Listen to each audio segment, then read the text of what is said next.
Hey folks, thanks for tuning in. Today I have a very special interview with a good friend, Jeni Fetzer of Anchor Counseling of Ohio, and she's going to talk to us a little bit about her practice and EMDR therapy.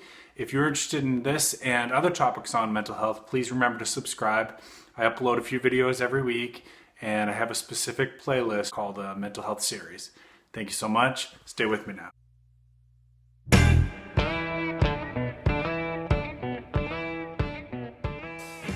All right, Jeni, thank you so much for being on the show. Tell us a little bit about yourself and what you do and what your credentials are.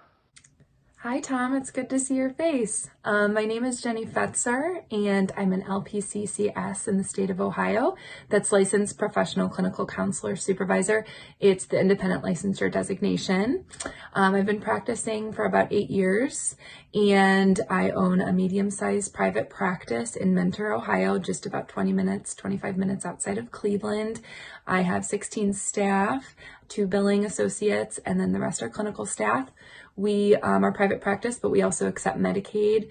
We see kids, teenagers, adults, couples, families, wide range of clients, and we just really work hard to provide the best access to the best type of care to all sorts of people.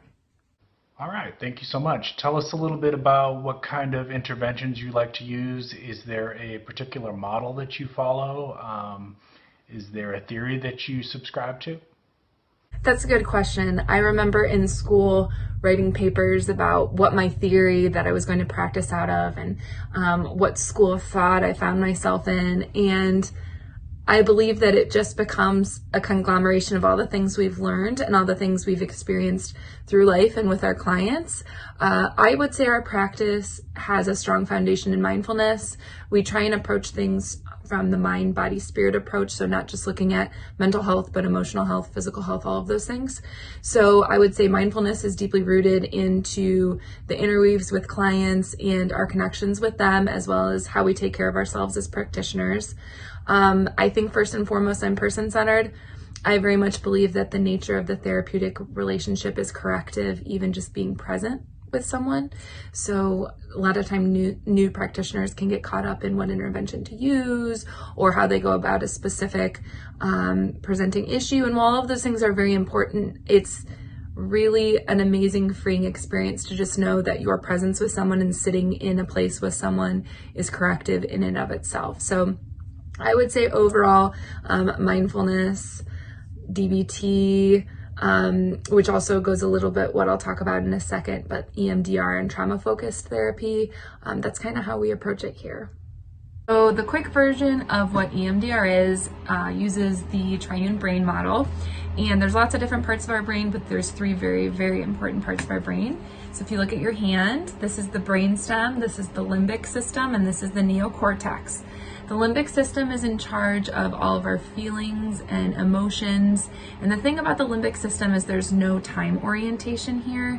So it can be really great because chocolate chip cookies remind us of our mom, or puppies remind us of growing up, but also negative stuff can get trapped here, trauma memories.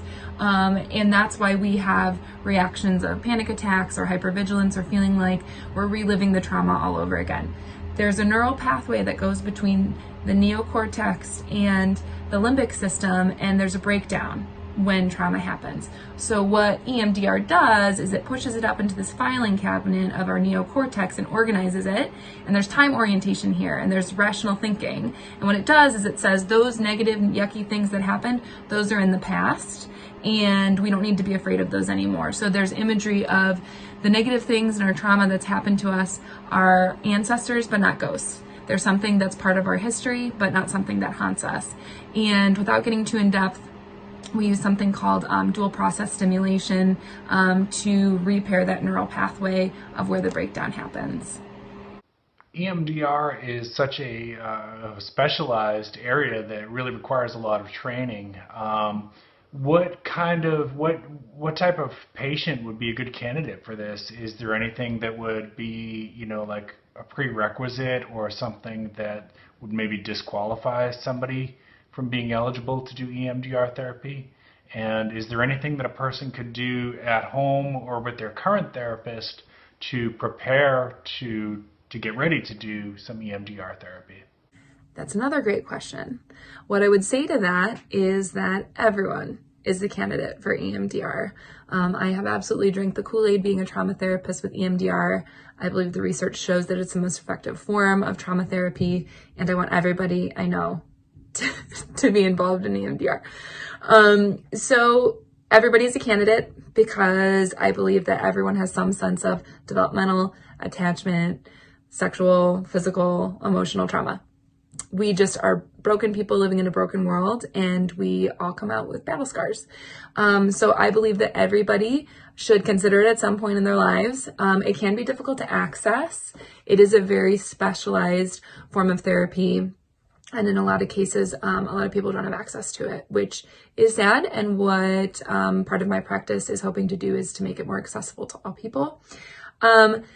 I don't think that there are specific people that are disqualified. I would say that people tend to get really scared about EMDR and think that it can be harmful. And in fact, EMDR is a much more protective way to approach trauma than traditional talk therapy. It's more protective of the client. It holds them in a higher regard because you don't really have to speak in depth about your trauma. So it's protective in that nature. However, there are certain medications that can sometimes inhibit the ability to do EMDR to the fullest extent. And if someone is actively using a substance, they would need to discontinue that before entering into a session. I think it's at least a day in advance. So all of those things are just what is a consideration with typical therapy too, but given the bilateral stimulation, we need to access that part of the brain, and so it can't be foggy with anything else. And what you can do to prepare is, if you have a good therapist, they will lead you to it. You don't need to identify anything specific. They will help you identify the negative cognition, the float back memories, and the themes. Sometimes it can be difficult to find an entry point of where we go to tackle the specific trauma, but once we get there, we get there. Some clients clear the negative cognitions within a session or two, and other clients it takes a couple weeks. But what we have seen in the research is that issues can be resolved much quicker, especially specifically related to trauma.